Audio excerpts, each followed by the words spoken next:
안녕하세요. 달릴까 말까 정수현입니다. 안녕하세요. 엠빈골드 김준호 매니저입니다. 네, 앞 코너에서도 봤다시피 네. 요새는 정책을 떼고 우리 시장의 특징주를 말하기가 힘들 정도로 개별주 장세에서 정책주가 뛰어오르고 있습니다. 그에 발맞춰서 그동안 또 정책주 많이 짚어주셨는데 맞습니다. 오늘 세 가지 종목이 목표가를 터치를 했는데 모두 다 정책과 엮여 있습니다. 우선 6월 23일에 아가방 컴퍼니를 저출산 관련해서 소개해 주셨는데 앞서서도 사실 특징주로 나왔었거든요. 한번 리뷰 들어가 볼게요. 아가방 컴퍼니는 네. 지난번에도 한번 소개해드리고 지난주에 다시 한번 재추천을 드렸습니다. 사실 저출산 관련해서 국내 대표 종목이다라고 소개를 해드렸었고요. 또 중국의 산화제한 폐지와도 같이 맞물릴 수 있는 종목이다라고 소개해드렸었는데 오늘 방금 전에 이제 1시에 윤석열 전 검찰총장이 대선 출정식이 있었습니다. 그에 앞서서 관련 정책들이 일제히 좀 급등 시세가 연출이 됐었고요. 인물주들은 조정 흐름이 크게 연출되고 있는데 인물에서 이젠 정책으로 넘어가는 시기다라고 미리 말씀을 드렸고 계속해서 연이어서 정책 관련 섹터들, 종목들을 소개를 해드렸었는데 대표적으로 아가방 컴퍼니 같은 경우도 오늘 오전장에 좀 강한 시세가 연출됐습니다. 그래서 제가 1차 목표가를 6,700원 잡아드렸는데 오늘 장중에 7,000원 이상 상승 흐름이 연출되면서 19% 가까이 상승이 연출됐습니다. 그래서 17% 정도 수익이 시켰을 겁니다. 제가 2차 목표가는 7,300원 라인대를 좀 잡아드렸고요. 그래서 저출산 관련 대표 종목이고 또 이제 윤석열 검찰총장의 또 기자회견 이후에는 종목들이 좀 차익 매물이 출회되고 있다라고 보시면 될 것 같아요. 그래서 익절 라인대와 다시 한번 목표가를 설정해 드리도록 하겠습니다. 익절가는요, 현재 6,390원 라인대 위치해 있는데요. 6,300원 라인대를 좀 익절 라인대로 다시 한번 잡아드리도록 하겠고 1차 목표가는 그대로 6,700원, 돌파 시에 7,300원을 2차 목표가로 잡아드리도록 하겠습니다. 수익 축하드립니다. 네, 수익 축하드립니다. 익절가 6,300원 제시해 주셨습니다. 네, 그리고 또 일자리 정책도 다음날 강조해 주셨는데 네. 윌비스가 또 오늘 1차 목표가를 터치를 했어요. 네, 아가방 네. 컴퍼니 설명드리면서 바로 다음날 이제 윌비스, 일자리와 저출산은 우리가 계속해서 관심 있게 봐야 된다라고 소개해드렸었는데 오늘 IB 김영이라는 종목은 장중에 상한가에 진입해 있고요. 일자리 관련 종목들이 일제히 상승 흐름이 연출됐습니다. 윌비스도 오늘 장중에 거의 10% 가까이 상승이 나와주면서 제가 1차 목표가로 제시해드렸던 2,800원을 돌파하고 오늘 고가가 2,965원이었기 때문에 수익을 챙기신 데는 어렵지 않았을 거라 판단되고 있고요. 수익 한 15% 정도 수익을 시켰을 겁니다. 지금 홀딩 중이신 분들은 전반적으로 뭐 인물주든 정책주든 단기 차익 매물이 좀 출회되고 있기 때문에 익절 라인대와 다시 한번 목표가를 설정해 드리도록 하겠습니다. 일단 익절가는요. 현재 2,760원 라인대에 위치해 있는데 2,700원 라인대를 종가상 이탈했을 때 익절 라인대를 잡고 대응하셨으면 좋겠고 다시 한번 1차는 2,800원 돌파 시에 3,050원 라인대를 다시 한번 2차 목표가로 잡아드리도록 하겠습니다. 수익 축하드립니다. 네, 윌비스도 이제 상당히 핫했습니다. 그리고 또 수소연료 전지, 수소차 관련해서 삼보 모터스 소개해 주셨는데 오늘 11% 넘게 급등이 나오더라고요. 이유랑 앞으로의 대응 전략 좀 알려주세요. 네, 사실상 이게 삼보 네. 모터스 같은 경우는 최근에 뭐 동화 화성이라든지 제가 자동차 부품 관련 종목들을 연이어 소개해드리면서 삼보 모터스 같은 경우도 현대차와 협업으로 스마트 크루즈 컨트롤에 들어가는 커버를 생산하고 있는 기업이다 소개해드렸었고요. 수소 연료 전지 관련해서 기술을 또 현대차 그룹과 함께 또 같이 공동 개발한 기업이다라고 소개를 해드렸습니다. 친환경 자동차 부품 관련해서 가장 대표가 되는 종목이다라고 소개해드렸었는데 이 종목은 사실 이재명 경기도 지사 관련 종목으로도 묶여 있다라고 말씀드렸어요. 그래서 정치 뭐 오늘 이재명 관련 종목들도 선별적으로 상승 흐름이 나와주고 있는데 오늘 삼보모터스가 장중에 11%까지 상승이 나와주면서 제가 제시해드렸던 1차 목표가였던 8,100원을 돌파하고 8,200원까지 상승이 나와줬습니다. 그래서 수익을 챙기신 분들은 한 10% 이상의 수익을 시켰을 거라 좀 판단되고 있고요. 또 다시 한번 제가 익절 라인대와 2차 목표가를 제시해드리도록 하겠습니다. 익절가는 현재 7,990원 라인대에 위치해 있는데요. 7,950원 라인대, 익절 라인대 짧게 잡고 대응하셨으면 좋겠고 다시 한번 1차 목표가는 8,100원, 돌파 시에 8,800원 라인대를 2차 목표가로 설정해 드리도록 하겠습니다. 네, 알겠습니다. 6월 말에 소개해 주신 종목 세 가지 총 목표가 터치한 종목들 리뷰해 드렸습니다. 네, 정책주 상당히 핫한 시기가 계속되고 있는데 오늘도 혹시 정책 섹터 들고 오셨을까요? 네, 맞습니다. 어떤 섹터일까요? 그럼 첫 번째 섹터? 네, 일단 뭐 제가 계속해서 지금 강조하고 있는 섹터인데요. 정책 관련해서 저출산 관련된 섹터를 다시 한번 준비했습니다. 오늘 저출산 섹터를 또 한번 들고 와 주셨습니다. 그럼 오늘 이 시점에서 달려야 할까요? 말아야 할까요? 달릴까 말까? 매니저님의 오늘의 선택은? 네, 지금은 달려야 됩니다. 네, 오늘 달리자라고 주셨네요. 달려야 되는 이유가 뭘까요? 오늘 뭐 전반적으로 네. 차익 매물이 출회되고 있지만요. 사실상 이제 윤석열 전 검찰총장의 기자회견 이후에 좀 단기적인 차익 매물이다라고 판단되고 있고요. 오히려 차익 매물이 출회되고 있을 때 조정 시 매수의 관점으로 접근하자는 의미에서 달리자라고 말씀드렸습니다. 제가 네. 최근에 저출산 관련해서 뭐 제로투세븐, 아가방 컴퍼니, 또 캐리소프트, 손홍호까지 연이어서 좀 상승 흐름이 연출되고 있는데 현 시점에서 오히려 차익 매물이 출회되고 있을 때 겁먹지 말고 조정 시 매수의 관점으로 접근하자는 의미에서 달리자라고 말씀드렸습니다. 네, 차익 매물 출회될 때 겁먹지 말고 접근하자라고 말씀해 주셨는데 그럼 그동안 수익 본 종목 말고 다른 네. 종목 들고 오신 건가요? 맞습니다. 네, 어떤 종목인지 바로 공개해 주시죠. 네, 오늘 첫 번째로 소개해드릴 종목은요. 또 유아 컨텐츠 관련해서 대표 종목이라고 할 수 있는 애니플러스라는 종목을 첫 번째 종목으로 소개해드리겠습니다. 네, 오늘의 첫 번째 종목은 애니플러스입니다. 그럼 오늘 섹터에서 대장주로 봐도 될까요? 네, 유아 컨텐츠 부분에서는요. 캐리소프트와 함께 가장 대표가 되는 종목이다라고 보시면 좋을 것 같아요. 네, 알겠습니다. 그러면 애니플러스 현재가 한번 화면으로 확인해 보도록 하겠습니다. 현재 5%대 상승 탄력 보여주면서 4,080원 선에서 거래 이어지고 있는데요.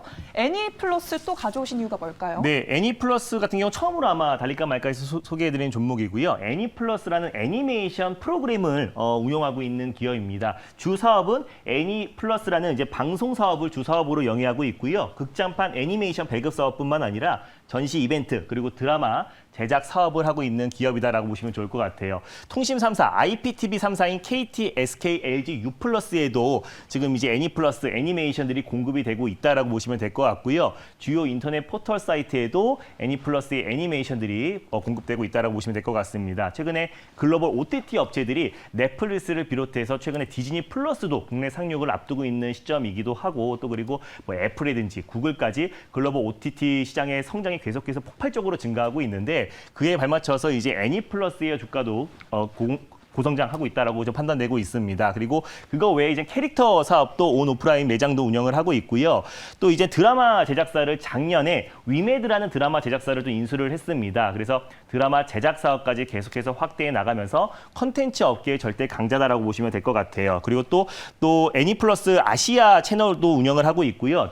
한국 드라마 또 K 드라마 관련해서 해외에 또 이제 공급을 하고 있는 기업이기 때문에 컨텐츠 관련해서 국내 대표 종목이다라고 보시면 될 것 같고 또 이제 우리가 컨텐츠 관련 종목들을 제가 작년에 상반기까지 꾸준하게 관심 있게 보자라고 말씀드렸었잖아요. 그래서 최근에 이제 디즈니 플러스부터 시작해서 애플 TV 국내 상륙을 앞두고 있는 시점에서 OTT 업체들의 이제 시장 확대에 따른 큰 수혜를 받을 수 있는 종목이다라고 판단되고 있고 애니메이션을 공급하고 있는 기업이기 때문에 사실상 이제 애니메이션 관련 유아 컨텐츠 관련 대표 종목으로 부각되고 있다라고 보시면 될 것 같습니다. 그 외에도 매 분기마다 30여 편의 일본의 신작 애니메이션이 출시가 되는데 그중에 절반 이상을 국내 판권을 동사에서 가져옵니다. 그렇기 때문에 일본 애니메이션을 기반으로 한 또 방송 채널 그리고 캐릭터 상품까지도 폭발적으로 성장하고 있기 때문에 그에 따른 올해 실적 턴 어라운드에 대한 기대감도 이어질 수 있다고 판단돼서요. 컨텐츠뿐만 아니라 유아 컨텐츠 관련해서 절대 강자인 애니플러스라는 종목을 첫 번째 종목으로 가져왔습니다. 네, 또 유아 콘텐츠 관련해서 네. 강자다라고 짚어주셨는데요. 그동안 이 저출산 종목들 상당히 잘 갔기 때문에 이번에도 한번 기대해 보도록 하겠습니다. 어떻게 접근 방법을 차려볼까요? 오늘 대부분의 저출산 관련 네. 종목뿐만 아니라 정책 관련 종목들이 윗꼬리가 좀 달렸을 네. 거예요. 그래서 대부분 단기 차익 매물이 출회되면서 윗꼬리가 달려 있는데 오히려 조정 시 매수의 관점, 특히 분할 매수의 관점으로 접근했을 때는 좀 더 안정적으로 수익을 챙길 수 있을 거라 판단되고 있습니다. 애니플러스는 사실상 저출산 관련해서 대표 정책 관련 종목이기도 하지만 또 컨텐츠 관련해서 대표 수혜주로 부각되고 있는 종목이기 때문에 꼭 분할 매수의 관점으로 접근했을 때는 안정적인 수익을 챙길 수 있을 거라 판단되고 있고요. 일단 1차 매수가는 현재가의 1차 매수의 관점으로 접근하시고 손절 라인대를 3,600원 라인대를 가져왔습니다. 그래서 3,700원 부근대에서 2차 매수, 분할 매수의 관점으로 접근하시고요. 1차 목표가는 4,420원, 바로 직전 고점 라인대를 1차 목표가로 설정하시고 돌파 시에 4,800원 라인대를 2차 목표가로 설정하셔서 수익률 극대화 전략을 취하셨으면 좋겠습니다. 네, 알겠습니다. 애니플러스 분할 매수 강조해 주셨습니다. 네. 네, 그럼 이번엔 두 번째 섹터로 넘어가 볼 텐데요. 어떤 섹터일까요, 그러면? 네, 두 번째로 소개해드릴 종목도 오랜만에 갖고 온 섹터인데요. 바로 게임 관련 섹터를 두 번째 섹터로 준비했습니다. 오늘 펄어비스가 쏘아 올린 작은 공이라도 해도 무방할 정도로 게임주가 오늘 좀 올라오고 있는데요. 이 시점에서 달려야 할까요, 말아야 할까요? 달릴까 말까? 매니저님의 선택은? 네, 지금은 비보입니다. 게임주 비보호를 주셨습니다. 왜 비보호일까요? 네, 오늘 뭐 펄어비스가 모바일 게임 검은 사막 모바일이 오늘 28일 날 이제 중국의 이제 파노에 이제 허가가 되면서 오늘 27% 장중에 27% 가까이 급등이 나왔습니다. 그래서 네. 앞으로 이제 펄어비스를 시작으로 또 이제 중국 파노에 대한 기대감이 이어질 수 있는 종목들을 좀 선별적으로 대응하자는 의미로 비보호로 말씀드렸었고 또 이제 게임 관련 종목들이 대부분 또 다시 한번 시진핑 주석 이제 방안에 대한 기대감도 같이 이어질 수 있는 부분이 있어서 선별적으로 대응하자는 의미에서 비보호로 말씀드렸습니다.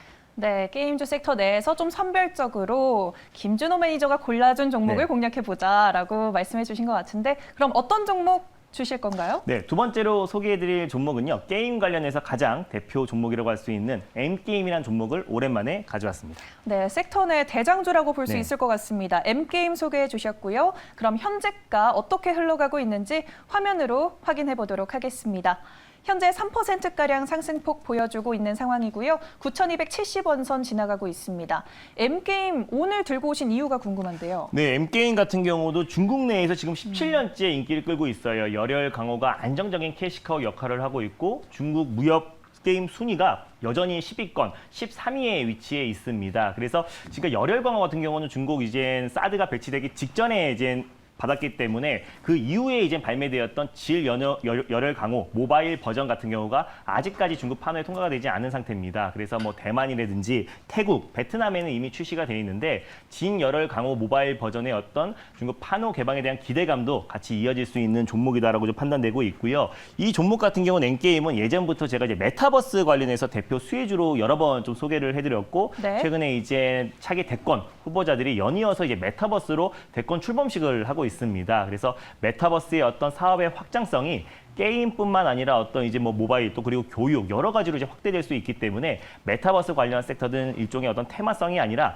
장기적으로 봐야 될 메가 트렌드다라고 늘 말씀드렸었고 또 N게임 같은 경우는 2016년부터 또 VR 게임 열혈 강호를 기반으로 한 VR 게임도 출시를 하고 꾸준하게 VR, AR 게임들을 출시하고 있는 기업이기 때문에 대표적인 또 메타버스 관련 수혜주다라고 좀 판단돼서요. 두 번째 종목으로 오랜만에 N게임을 다시 한번 가져왔습니다.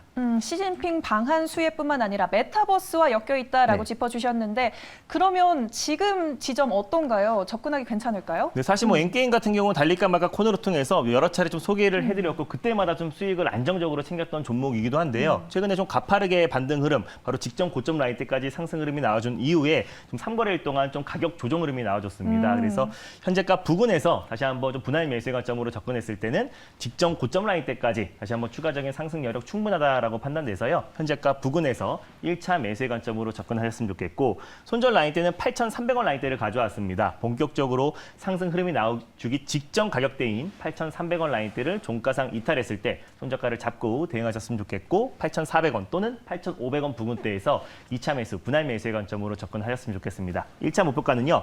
1,200원 라인대를 1차 목표가로 설정하시고요. 돌파 시에 11,000원 라인대를 2차 목표가로 설정하셔서 대응하셨으면 좋겠습니다. 네, 알겠습니다. 오늘 두 섹터 모두 오늘 핫한 섹터를 들고 와 주셨는데 더 많은 이야기 나눌 수 있는 무료 방송 소개도 부탁드릴게요. 네, 제가 이제 달릴까 말까 코너나 또 무료 방송을 통해서 꾸준히 소개해드렸던 정책 관련 종목들이 오늘 오전장에 아주 강한 상승 흐름이 연출됐습니다. 그래서 앞으로 우리가 또 다시 한번 지켜봐야 될 정책 관련 종목들에 대해서 총 정리를 해드릴 예정이니까요. 장 끝나고 엠비엔고드 사이트 4시 30분에 많은 참여 부탁드리겠습니다. 네, 오늘 오후 4시 반 어김없이 기억해 주시길 바라겠고요. 내일 더 밝은 모습으로 찾아오도록 하겠습니다. 오늘 말씀 감사합니다. 네, 감사합니다. 당분간 시장은 무조건 종목 장세입니다. 아시죠? 이런 시장에선 김준호가 잘합니다. 휴대폰 문자 받는 사람의 샵 2034 누르시고 제 이름 김준호라고 3글자 적어서 문자 보내주세요. 쭉쭉 오르는 종목들 딱딱 골라드릴게요. 김준호에게 문자 많이 보내주세요.